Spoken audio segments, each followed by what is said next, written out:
For most correctional officers at Riverside Women's Correctional Facility in North Carolina, Unit D was just another wing. Quiet, sterile, predictable. But to anyone who truly paid attention, Cell D-07 was different. It belonged to Danielle Moore, inmate number 42691, 33 years old, convicted of capital murder, sentenced to death. And for the last 11 months, no one had heard her speak.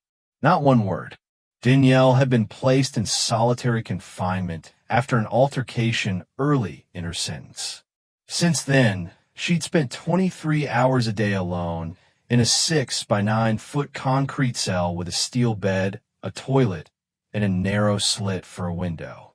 She declined visitors, refused mail, and never asked for anything. Most officers forgot she was even there until that one night in January that shook the entire prison system. It was 2:11 a.m. when Officer Thomas Blake, on his usual overnight rounds, noticed something strange through the security monitor. Danielle wasn't pacing or lying on her bed as usual. She was slumped on the floor, motionless, curled up like a rag doll. Blake called for backup and unlocked the cell. The second the door opened, the metallic smell of blood mixed with sweat hit him like a wall. Danielle's skin was pale, lips cracked, and hands shaking. She was holding her abdomen, moaning softly, the first sound anyone had heard from her in almost a year. "She's crashing," the prison nurse muttered after a rushed vitals check. "Get the medical team down here. Now." Within minutes, Danielle was on a stretcher, oxygen mask on her face, and wheeled out through the corridor. Her body trembled violently as they carried her down the hallway, lit by this sickly, fluorescent glow. No one said out loud, but every officer thought the same thing. She's dying. But what came next was not death. It was something no one at Riverside, or any federal prison in the country, had ever seen before. Dr. Olivia Bennett, the prison's chief physician, ran the emergency ultrasound herself in the medical wing. She expected to find internal bleeding, organ damage, or maybe a tumor. But what she saw on the screen made her gasp. A heartbeat. Tiny, rhythmic, steady. Danielle was 6 months pregnant. No one spoke for a moment. Even the machines seemed to go quiet, as if stunned. "That's not possible," Officer Blake said. "She hasn't seen a single soul in almost a year." But the evidence was irrefutable.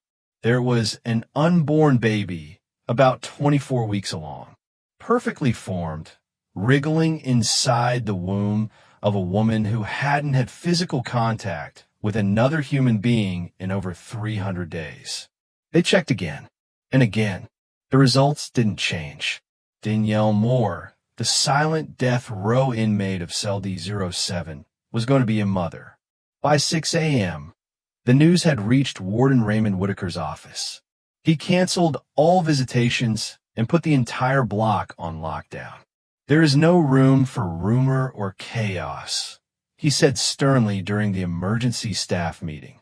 "This is either a catastrophic security failure or something worse." The security logs were pulled. Footage from Danielle's cell, 24/7 surveillance, was reviewed frame by frame. Every shift rotation was examined. Every officer, nurse, and inmate with access to the women's wing was interviewed. But there was nothing.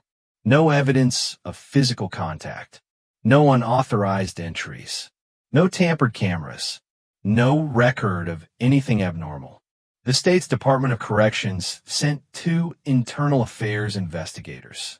The FBI even flagged the incident. The media got wind of it within days. Headlines exploded. Death row inmate miraculously pregnant. Prison scandal unfolds. Who impregnated Danielle Moore? Is there a black market breeding ring in U.S. prisons? Inside Riverside, officers whispered. Some thought it was a cover-up. Others believed she was raped and the system was protecting someone. But there were also those who remembered Danielle's face that night. Frightened, not frantic. Calm, not panicked. Like she had been expecting it. While the outside world speculated, Danielle said nothing. She didn't ask for a lawyer. She didn't demand protection. She didn't deny or confirm anything. She just stared at the ceiling of her medical room, one hand over her stomach, the other clutching the edge of her thin bedsheet. Her expression wasn't fear. It wasn't guilt. It was peace. And maybe that's what unsettled everyone most of all. Because if this pregnancy wasn't a mistake, then maybe it was a choice.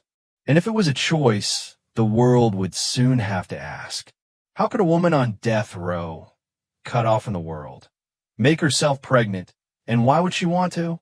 By sunrise, cell block D felt less like a prison and more like a crime scene. Correctional officers paced the corridors with clipboards and flashlights, whispering under their breath. Danielle Moore's cell had been sealed off. Every object inside, from the toilet handle to the edge of her mattress, was dusted for prints, swabbed, bagged, and labeled as evidence. Warden Raymond Whitaker stood behind the one-way glass of the security office, watching the monitors silently. He had served in the correction system for 29 years. He had seen riots, escapes, suicides, but never this. How does a woman get pregnant in solitary confinement? He asked no one in particular. The question hung in the air like the scent of disinfectant and unease. The prison surveillance team pulled up a full log of Danielle's cell over the past year. Footage ran day and night, with infrared filters for nighttime. They fast-forwarded through endless hours of stillness, Danielle reading, pacing, staring at the ceiling. No one ever entered the cell outside of standard meal delivery through the slot. They slowed down every moment that involved a guard walking past her door. No one stopped. No one lingered. No blind spots. No footage loss. If someone did this, they were a ghost, said Special Investigator Nadine Brooks, assigned from the State Department of Public Safety. Meanwhile, Officer Thomas Blake, who had found Danielle that night, was questioned for 6 hours straight. So were every guard who had served on Unit D in the last 12 months. No one cracked. No one had anything to confess, because, truthfully, there was nothing to confess to. Even the prison medical staff came under scrutiny. Every nurse and doctor had to give DNA samples to be cross-checked. Dr. Olivia Bennett, who had run the ultrasound, told Internal Affairs, "This woman hasn't left that cell. I'd stake my license on it." As the investigation spiraled with no results, reporters circled the story like vultures. Prison officials issued a statement. The facility is cooperating with all state and federal investigations. Inmate Moore's situation is under review. Danielle was moved to the prison's medical isolation unit for her safety and the baby's. But she still refused to speak to anyone. Not her public defender, not the chaplain, not even the psychiatrist. That is, until one afternoon, 3 weeks after the discovery, a young female guard named Officer Celeste Ramirez delivered her lunch and found Danielle sitting upright on the bed, hand resting over her growing stomach. Their eyes met, and Danielle, barely above a whisper, said the first words she had uttered in 11 months. "You ever done something just to feel human again?" That one sentence would later become the center of courtroom debates, media headlines, and social justice forums nationwide. In the absence of answers, theories began to multiply. Some believed she had been raped by a guard, despite no evidence and airtight surveillance. Others said she must have been part of a prison experiment, a theory fueled by dark corners of the internet and old rumors about state-run programs. But then came a wild idea from an old maintenance worker named Joe Lasky. Back when we built the original D-block, Joe said we had to cut costs. Some of the ventilation grates connect between male and female wings. Not big enough to crawl through, but big enough to pass a note. Investigators laughed at first, but curiosity got the best of them. They sent a team to inspect the ventilation shafts between the women's solitary wing and the adjacent technical service corridor, normally used by janitors and equipment techs. That's when they found it. A small bundle of folded paper scraps wedged deep inside one of the grates. The handwriting was uneven, almost childlike in some notes. There were at least 27 of them. Some signed JW, others were addressed to D. Each one smuggled between cell and shaft, through nothing more than desperation and dust.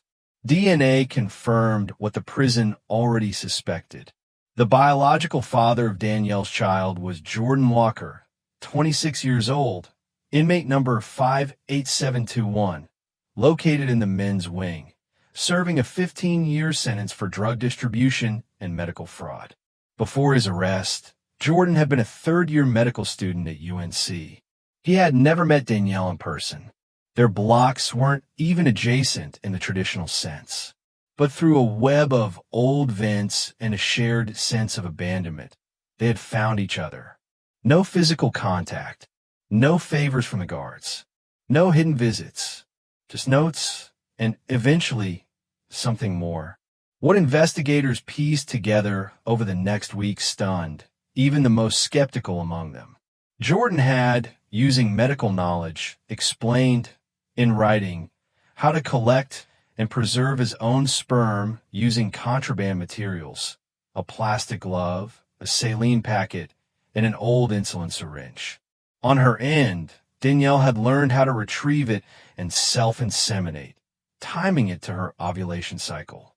No contact, no romance, no crimes committed, just two inmates, utterly alone, separated by concrete, steel, and hopelessness, who had managed to defy biology, systems, and logic to create a child.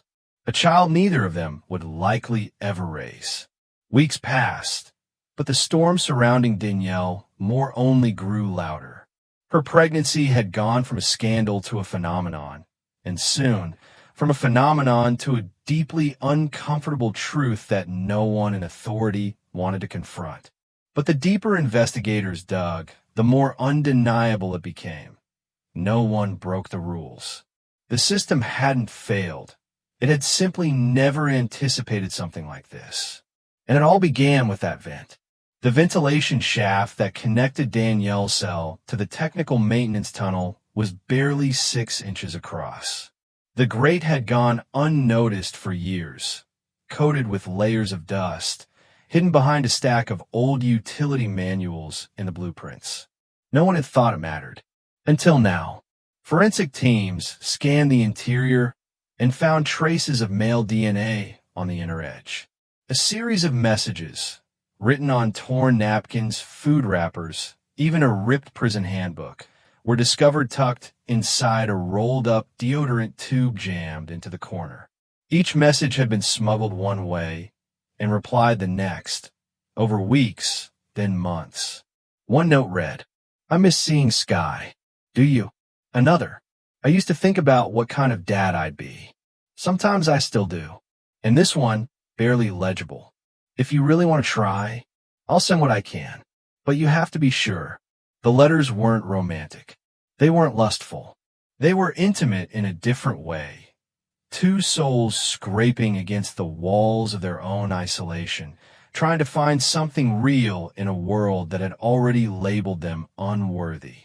Jordan Walker, once a promising future doctor, had fallen hard and fast after a drug arrest derailed his life. He was now just another number in the system, forgotten like Danielle. When questioned, he didn't deny anything. He simply said, "She asked me for a piece of hope, so I gave it to her." He'd never laid eyes on Danielle, never touched her, never heard her voice, save for the whisper that once echoed through the vent late at night. "Thank you." Before prison, Jordan Walker had been a man of great promise. Third-year med student at UNC Chapel Hill. Dean's List. Clean record. But beneath the academic accolades was a storm brewing, depression, mounting student debt, and a quiet addiction to Adderall that spiraled into something darker. He didn't fall because of one bad decision. He fell slowly, like a man walking into the ocean, not realizing how deep the water had become. By the time he was arrested for illegally selling prescription drugs and forging medical records, he wasn't even shocked, just tired. Prison broke him further. His mother stopped answering calls. His younger sister, the one person who had always believed in him, moved to another state and never looked back. Letters went unanswered. Hope evaporated like the condensation on his cell window every morning. Jordan had tried to take his own life during his second year inside. Slit wrists with a sharpened plastic spoon. He survived barely. And after that, he stopped talking to anyone, especially the chaplain who came offering redemption. So when that first scrap of napkin came through the vent, crumpled, bloodied, no message at all, it didn't seem like much. But something inside him stirred. Someone else existed beyond these walls. Someone broken, like him. He didn't respond right away. He stared at the napkin for hours before scribbling back a crude, smiley face and the word hey. It was a joke, a test. But when it came back with a reply, he felt something he hadn't felt in years. Connected. He never asked her name. Didn't want to ruin the strange purity of the exchange. The notes became his anchor. A ritual. A thread tying him to sanity.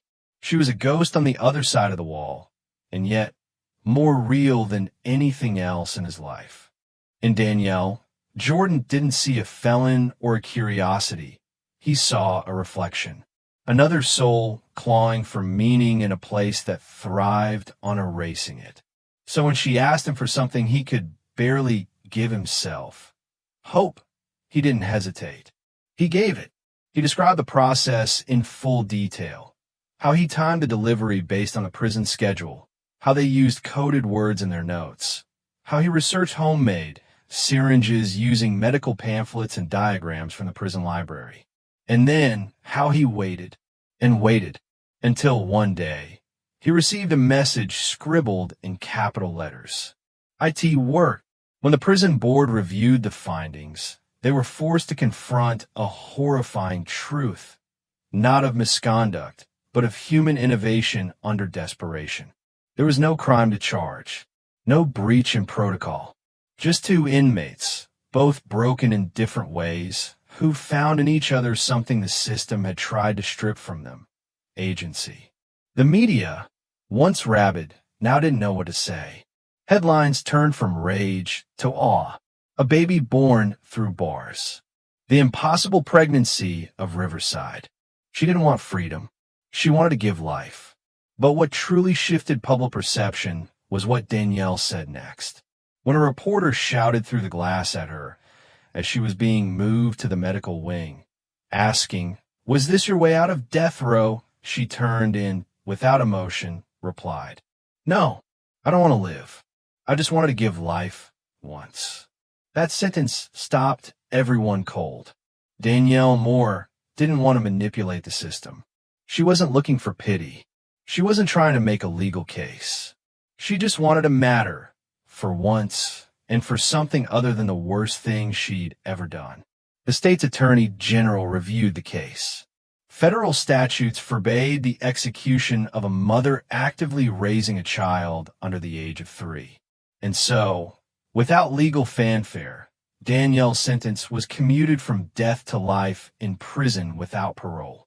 No press conference, no celebration, just a single line filed to the court. Modified sentence in accordance with U.S. Code 3596. Deferral due to minor dependent. Danielle's belly grew round and visible. She received her first prenatal vitamins in years. A nurse began stopping by twice a day. For the first time since entering prison, Danielle had something to wake up for.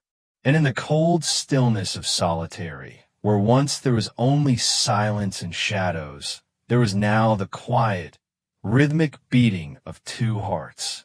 When Danielle finally spoke again, this time in a formal deposition with the state-appointed counselor, her voice was hoarse deliberate, almost detached. She didn't offer excuses. She didn't cry. What she gave was a story so hauntingly simple, it stunned even the most hardened investigator. It began, as she said, with paper. The first note had been accidental. A scrap of napkin used to blot her bleeding nose after a particularly brutal panic attack had slipped through the vent when she shoved it aside. She never expected a response. But 3 days later, it came back, folded, marked with a crude smiley face and the word, "Hey." It felt like a joke at first, but in a place where nothing changed, where the hours bled together like the colorless food on her tray, it was everything. They didn't share names right away. Danielle just called herself D. The man on the other side signed as JW. He told her he used to be a med student, that he'd made mistakes, lost his license, his freedom, that the worst part of prison wasn't the food or the cold or the strip searches. It was the silence. They talked about music, about what clouds used to look like, about food they missed. Sometimes they just asked questions they knew would never be answered. What's the last dream you remember? Do you think the world would be better if we were never born? Over time, the notes got longer. He told her about his little sister, how she used to fall asleep to the sound of his heartbeat when she was scared. She told him about the last time her mother called her before she was arrested, how her mother cried but never said goodbye. And then, one day, Danielle asked, "Do you think we deserve to die just because we stopped being worth saving?" JW didn't answer for a week. She thought he'd given up, or that the guards had found out. Then, on a Thursday morning, she received a new note, 5 pages front and back. It wasn't an answer. It was a question. If you could give something beautiful to the world before you go, what would it be? That's when something shifted inside her. In the months that followed, she wrestled with the weight of what it would mean to create life inside a place built to crush it. She didn't want to escape. She didn't want to outsmart the law. But the idea of holding something in her arms that was hers, that hadn't been taken from her, haunted her every night. At first, she didn't dare ask, but he beat her to it. "I read somewhere that it's possible," he wrote one day. "If it's something you truly want, I'll figure out how." What happened next defied everything Danielle believed about herself. She, who once promised never to trust another human again, began following Jordan's instructions step by step. He wrote out details on sperm collection, timing ovulation, preserving temperature. It was clinical, detached, but under the surface, it was sacred. He sent it through in a sealed plastic sleeve, smuggled between layers of paper and an empty saline packet from the infirmary. She followed his instructions using contraband she'd stashed from months prior, an old lotion syringe, boiled in water during laundry duty and hidden in her mattress. She did it alone, in silence, with hands that trembled, not out of fear but out of hope. Then she waited. Weeks went by. Her body didn't change. She assumed it had failed. But on the 42nd day, she vomited for the first time in months. Her hands shook as she scribbled the note. It worked. Jordan never replied. Days turned to weeks, and she feared the worst. Maybe he'd been transferred. Maybe caught. Maybe he'd given her the one thing she'd asked for and disappeared before she could say thank you. Then, finally, a short reply came. "She will have your eyes." It was the only time he called the baby she. Danielle didn't speak to anyone after that. Not because she was hiding, but because she was full. She had something no one could take from her. Not the warden. Not the state. Not the ghosts of the things she'd done before this place. Every morning, she would wake up to the weight in her belly and place her hand over it. Not for comfort, but to remind herself, I did this. And as the days ticked by, and her body grew heavier, and the silence of solitary wrapped around her like a wet shroud, Danielle didn't pray for a lighter sentence or a legal miracle. She just wanted to carry this child as far as the system would let her. She had been sentenced to die. But for the first time in years, something inside her wanted to live, at least long enough to say hello to the one thing she had created from nothing but darkness, grief, and hope. As the months passed, Danielle's belly grew round beneath her loose prison uniform. Officers no longer looked at her with suspicion, but with something more complex. Pity, maybe. Awe. Unease. Some avoided her completely. Others started leaving her tray with a quiet nod instead of slamming it through the slot. But Danielle didn't notice. She was consumed by a rhythm now of breathing, eating, waiting, of counting the kicks inside her. Every time the child moved, it reminded her she was still alive, that despite everything, something inside her refused to give up. She kept a notebook, smuggled to her by Officer Ramirez, who never asked why she wanted it. Each day, Danielle wrote one page, sometimes a memory, sometimes a message to the unborn child. On the cover, she scratched a single word in pen. Hope. She chose the name weeks before the due date. Not because I expect anything, she wrote, but because you're the only thing that makes this place feel less like death. Danielle never asked to speak with Jordan again. She didn't want to ask for more than what he'd already given. She didn't even know if he knew she was still alive. She didn't care. This wasn't about romance. It never was. This was about a woman who had lost everything, including her right to be seen as human, and had clawed her way back to meaning through the most primal force left to her: creation. Even the warden, a man hardened by decades of witnessing human depravity, seemed changed. One morning, as Danielle was being escorted to the infirmary for a routine checkup, Warden Whitaker walked alongside her in silence.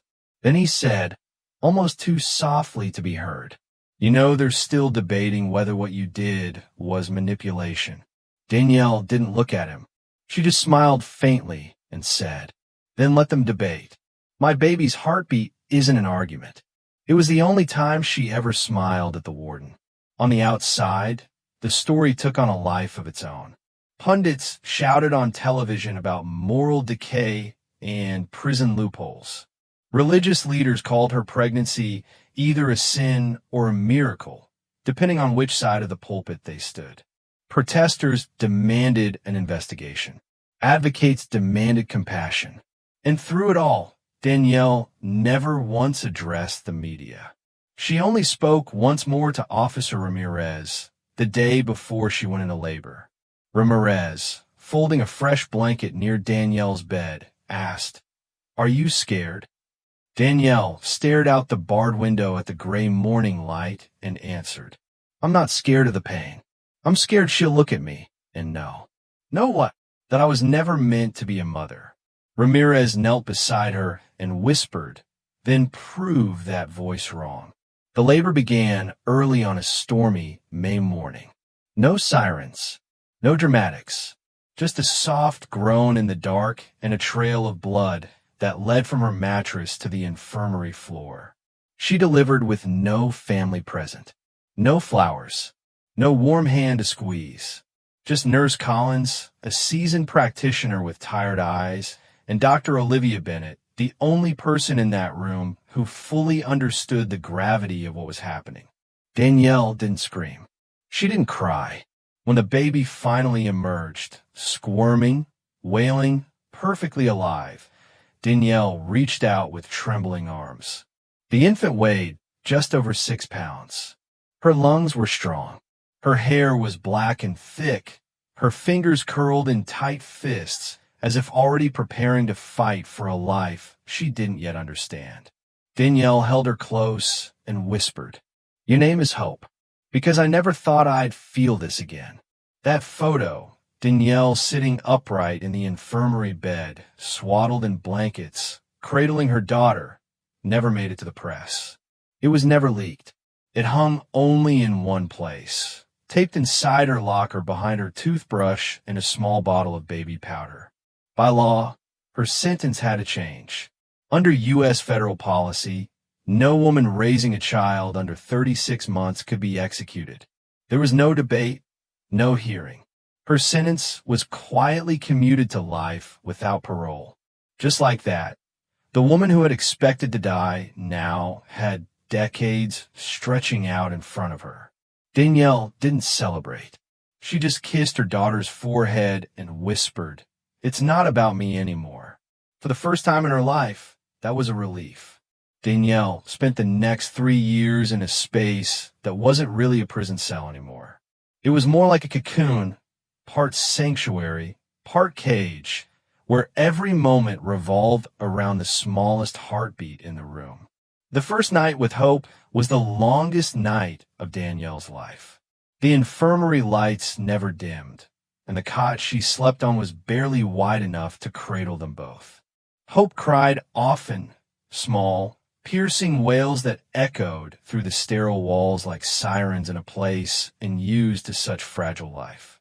Danielle had never held a baby before. Not once. Her arms shook as she changed her daughter's first diaper, fumbling with the impossibly small snaps on the prison-issued baby onesie. There were no lullabies from memory, only murmured hums she made up on the spot, drawn from nothing but instinct and longing. That night, Nurse Collins taught her how to feed the baby from a bottle, how to burp her gently, how to swaddle tight enough to soothe but not smother. Danielle asked questions in whispers, afraid that if she spoke too loudly, the dream would break. At one point, Hope's breathing hitched, and she turned blue around the lips. Danielle screamed for help, her voice cracking with terror. It was just a gas bubble, the nurse said. Nothing serious. But for those 30 seconds, Danielle felt like she was drowning in panic. From then on, she never slept more than an hour at a time. Each day fell into a rhythm that had nothing to do with prison routines. Danielle marked time not by meal slots or roll call, but by Hope's feedings, naps, and cries. She used her threadbare prison towel to pad the infirmary floor for tummy time, folded old shirts into makeshift pillows. When Hope smiled for the first time, Danielle forgot for a moment where she was. The concrete walls seemed to fade. All that existed was that gummy, innocent grin. She wasn't good at it, not at first. She second-guessed everything. Was the bottle too warm? Was Hope breathing normally? Would the guards take her away if she failed? But each time her daughter grasped her finger or nuzzled in her chest, Danielle felt her fear unravel, slowly, gently, like morning fog lifting from field. She was not just surviving anymore. She was mothering. Riverside Correctional had no official nursery program, but exceptions were made. A corner of the medical wing was converted into a makeshift mother and infant unit. It had no sunlight, no color, no soft lullabies humming through the walls, just the constant hum of fluorescent lights and the rhythmic clank of steel doors echoing in the distance. But to Danielle, it was the most sacred place on earth. She named her daughter Hope not to make a statement, but because there was no other word that captured what that little girl meant to her. Danielle read to her every morning, sang to her every night. She used her thin prison blanket as a playing mat, her own chest as a pillow. When Hope cried, Danielle held her so tightly it seemed like she was trying to keep her from slipping back into the world that had already taken so much from her. There were no visitors, no father to hold her hand during sleepless nights, no lullabies from grandparents, no first birthday party with balloons and cake. But Hope was never unloved. Danielle's cellmate in the medical wing, an older woman named Clarissa, would sometimes crochet tiny hats from scrap yarn. Officer Ramirez, the same guard who once smuggled her a notebook, started dropping off extra bottles of baby lotion and clean towels without a word. Even Warden Whitaker stopped by once, just once, and left a single pink stuffed rabbit by the door. He never acknowledged it again. Time moved in a strange way. Fast when Hope smiled, slow when she got sick. Danielle kept writing in the notebook, now a growing stack of pages wrapped in rubber bands. Every entry was a letter to her daughter. Today you laughed when I sneezed. It was the first time I heard your voice and forgot I was wearing a prison uniform. You have my eyes, and maybe my stubbornness. I hope not my sadness. If they let me hold you 5 minutes longer each day, I would give them 10 years of my life in return. And eventually, the countdown began. Federal law was clear. Once Hope turned 3, she could no longer remain inside the prison. Danielle would have to choose: place her daughter into the state's foster care system, or find someone willing to take her. She had no family left, no one waiting, and still, she didn't panic. Instead, she reached out, through a quietly written letter, to Miss Evelyn Shaw, a retired elementary school teacher who had volunteered at Riverside years earlier, reading to inmates and bringing donated books. Evelyn was now 72 years old, a widow with no children of her own, but she had a reputation, the woman who took in the ones nobody else would. Danielle remembered her kindness, her warmth, how she never asked about anyone's crimes, only what they were reading. When Evelyn received Danielle's letter, she replied within 2 weeks. The answer was yes. Evelyn Shaw had always believed in second chances. She had spent 40 years teaching in public schools across North Carolina, mostly in underserved districts where students came to class hungry, angry, or broken in ways no curriculum could fix. She taught them to read, of course, but more importantly, she taught them to believe they mattered. When she retired at 65, Evelyn didn't buy a condo in Florida or take cruises like her friends. She started volunteering, first at homeless shelters, then at prisons. The day she walked into Riverside Correctional with a box of children's books and a trembling voice, she hadn't expected to stay. But something about the stillness of the women there, the way their eyes tracked her, not with judgment, but with desperate curiosity, kept her coming back. Every Tuesday, she read aloud in the common room. She didn't ask about their charges. She never pried. Her rule was simple. You are not what you did. You're what you still choose to do. Danielle had been in solitary, so Evelyn had never met her.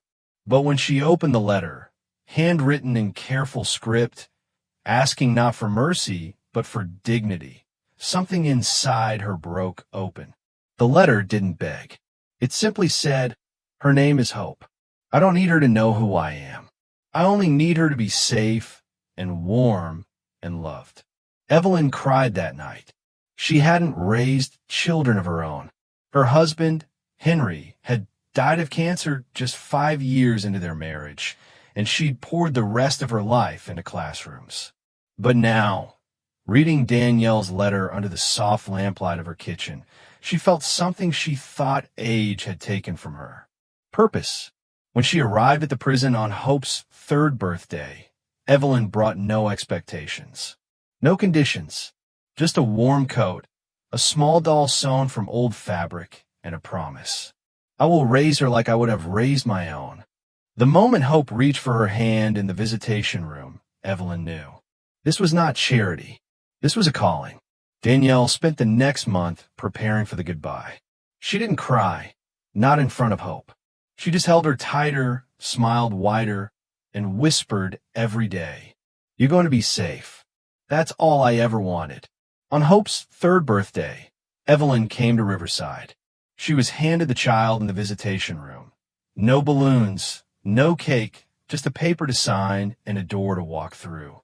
Danielle kissed her daughter once on the forehead, tucked a worn photograph into her tiny coat pocket, and gave Evelyn a thick envelope. Inside it, 80 pages of letters and reflections, labeled simply, "To be opened when she asks." And then she let go.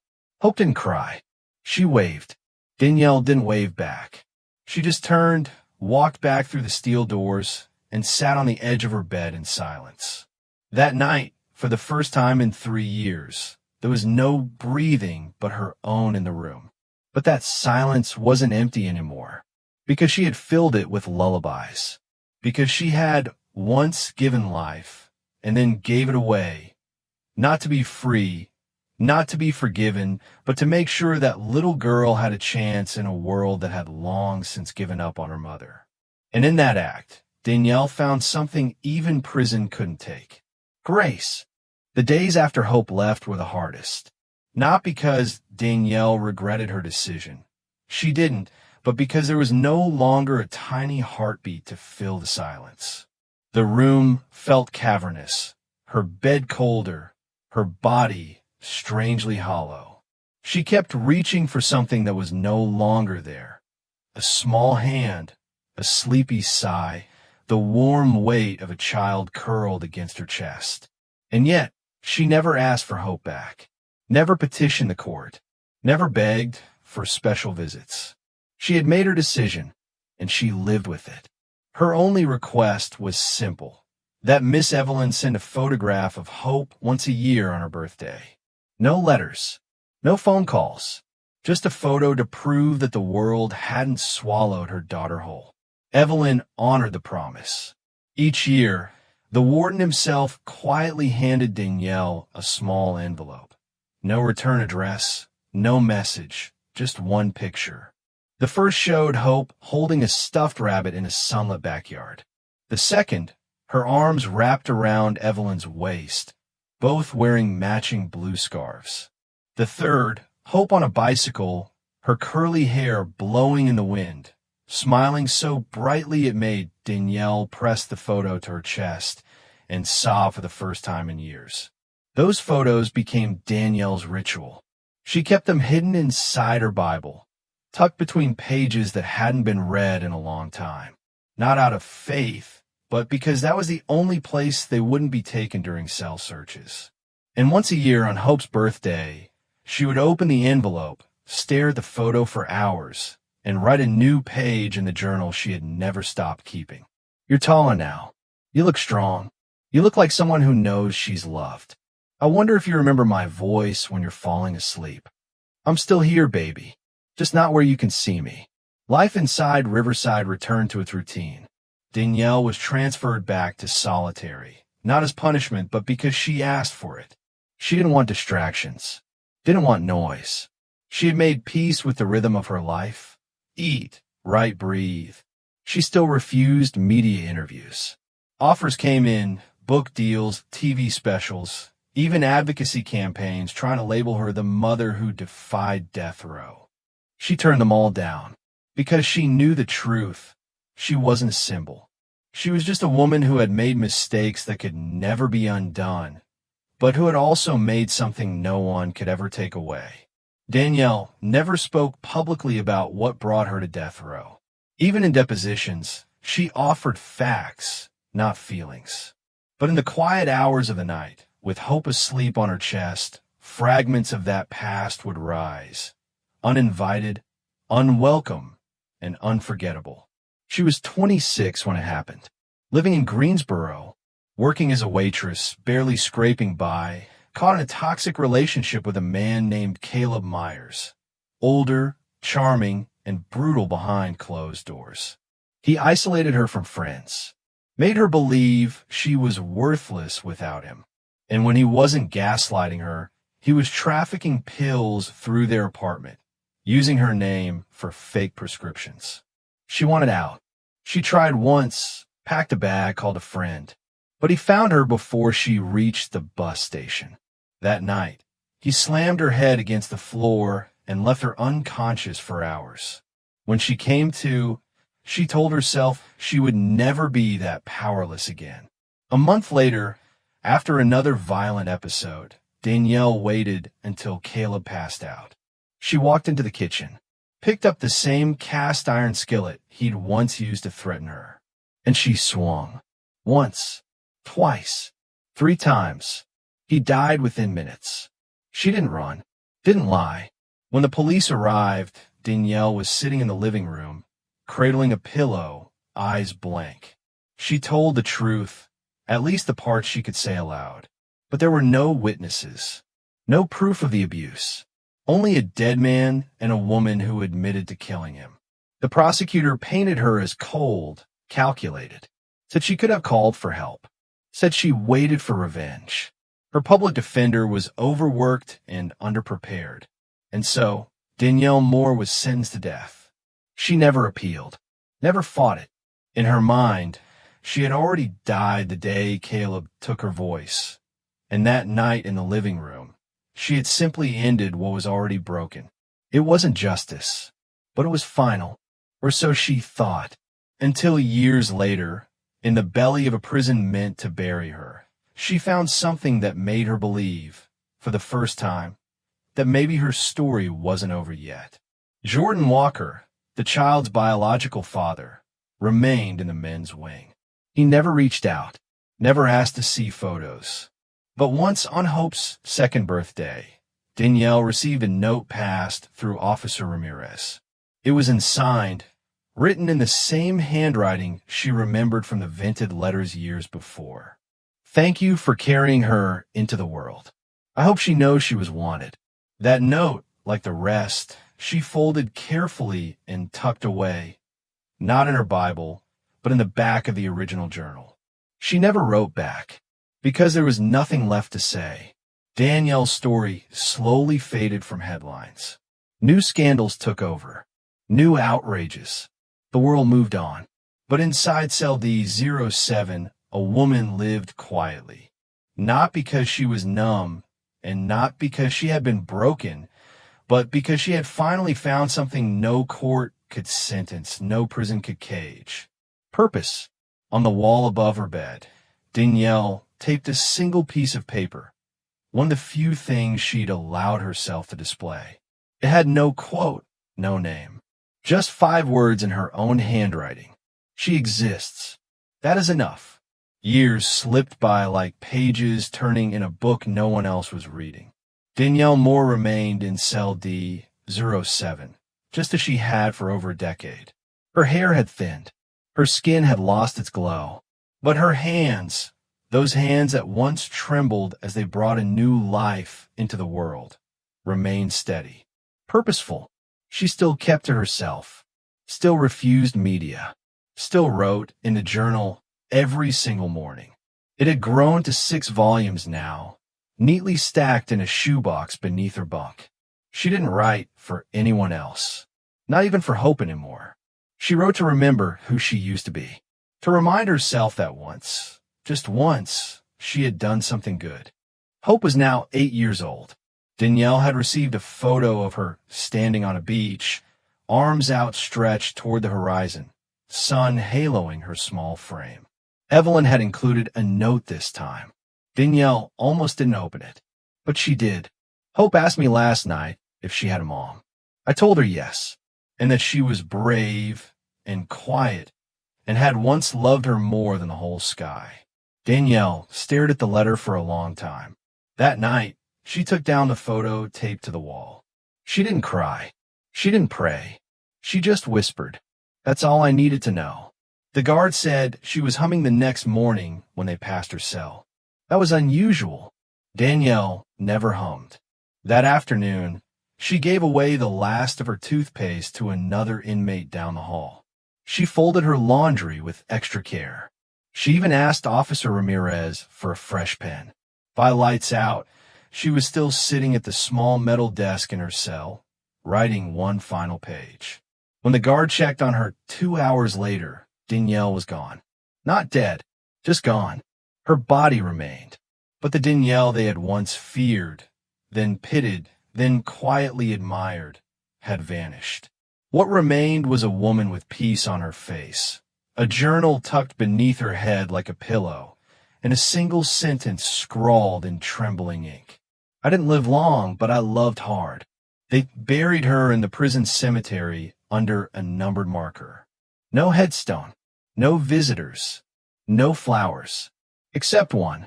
Every year on May 13th, a small girl with curly hair and steady eyes returns to that overgrown patch of earth with an older woman at her side. She doesn't cry. She doesn't ask why.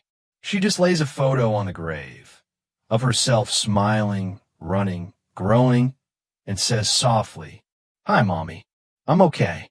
And then she walks away, holding Evelyn Shaw's hand, back into a world that her mother once believed would never hold anything beautiful again. But it did, because hope still lives, and that was always enough.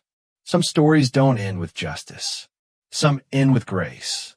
Years later, Hope Shaw would sit in a high school auditorium, heart pounding, fingers clenched around a crumpled speech she had written the night before. It was her 8th grade graduation, and she had been chosen to speak. Not because of grades, though they were good, but because her teacher said she had a voice that needed to be heard. She stepped up to the microphone, adjusted the mic like Evelyn had taught her, and cleared her throat. When I was 3 years old, she began, someone made the hardest decision a mother can make. She gave me away so I could have a better life. I don't remember her face, but I remember the way I felt every time I opened a new birthday photo, like I was still being held, even from far away. The room was silent. Hope looked out over the crowd and found Evelyn in the front row, wiping her eyes behind her glasses. She smiled and continued. My mother was not perfect, but she was brave, and when I used to wonder where I came from, I would look in the mirror and tell myself, I came from someone who wanted me to live. After the ceremony, a boy from her class asked her privately, was your mom the one for the news? Hope just nodded and said, yeah, that was her. He didn't laugh. He just said, she must have really loved you. I think she did, Hope replied. More than anything. Later that night, Hope opened her shoebox of memories. The same one Evelyn kept hidden in the linen closet, now passed to her with quiet ceremony.